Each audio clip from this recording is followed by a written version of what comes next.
Hello everybody, this is Ryan with the Farm to Table Direct Show, and I'm standing here with Cody and Erica from Bar 7 Ranch, all the way down from the Lone Star, up from the Lone Star state of Texas. They raise cattle, first generation ranchers, and well, I just got to kind of ask you, tell a little bit about yourself. I mean, I kind of introduced, but you can just kind of tell how you got into this thing.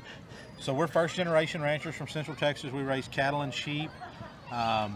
Started from scratch on our little place there in Central Texas. Erica works for USDA Rural Development. We also own and operate a dry cleaners laundromat, own rental properties, and build spec homes. Okay, so pretty diversified there. Yep. Yeah. But I know, like a lot of people, that they have to work and they have to do all that stuff, and the ranching becomes I ain't gonna say a hobby, but it becomes that other part of the life. Right. And do the one job to be able to do that job. And, a lot of people say that the ranching is like a part-time gig, but really it's still full-time. It just doesn't pay as well as others. It doesn't pay as well as the full-time. Right. I was talking to a friend of mine. He said I have to sell the cattle to pay for the life. Yeah. It's not Right. not to make money. But anyway, so. What made y'all just decide to get into ranching, first generation? I mean, Well, I've had some aunts and uncles that were in ranching, and my family, grew up around. We grew up in a rural community where farming and ranching is a normal way of life for everybody. Right.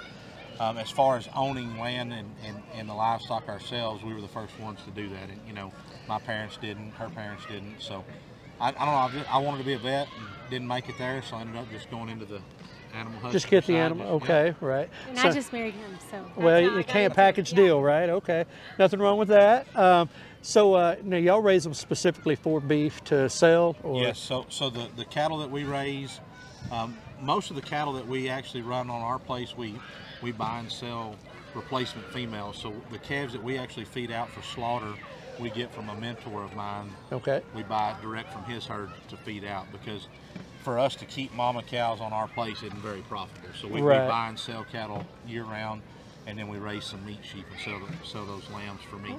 Okay. Well, listen, I'm just going to ask. I mean, all the way from Central Texas, how'd you end up at the Okie Homesteading Expo? Awesome. I have no idea. No, I think we got introduced by Walker Farm Fam. Okay. And then we just kind of got in the know with all these guys. About a year ago, we went to a YouTube Creators Conference here in Oklahoma, and Dutch and a lot of the guys that are here putting this on were there, and they're good friends with the Walker Farm Fam that's here local. And I think just through our videos and stuff and our association with them, we were invited to come and speak about butcher steers. Okay, well, that's a good deal. I mean, because this is how I found out about y'all. I was looking at who was coming, and I seen that, and I went and checked y'all's page, and went and checked your stuff out, and I'm like, man, they're all the way from Texas. Okay, all right, and which I'm from Arkansas, so I mean, it's like this is a 3 or 4 state thing going here. But anyway, glad you came out.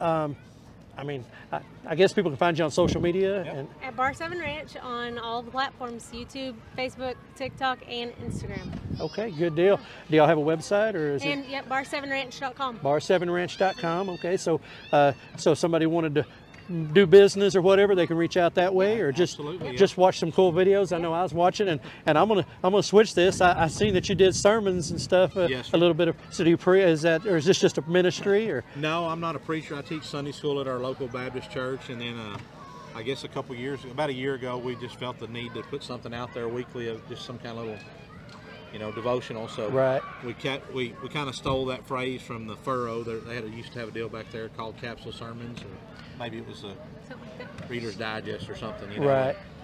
So we just do a quick 2 or 3 minute little sermon on Sunday afternoons, just to motivate everybody and keep them in the Word. Well, I know that's one thing I've enjoyed, in being involved with the little bit of time I have with this group, and I've seen it as overwhelming as this is really a God group, and Christian beliefs, and they're not ashamed of that, and it's good to meet people that are willing to put it out there and be a part of that. And, I mean, everything we got, God gave us. We're just the stewards of what He entrusted to us. Absolutely, absolutely. Well, listen, guys, I appreciate your time, and appreciate being out here with us out here in Oklahoma land for a while, coming north to the 7th flag over Texas, they say. But anyway, so one of the things I'm going to finish this up with our show. One of our sayings we always say is prepare for the unexpected and keep it local. So I'm going to sign out with that. So all right, everybody, keep on ranching. I see you. Keep ranching. All right, everybody, from the Farm to Table Direct Show, as always, prepare for the unexpected and keep it local.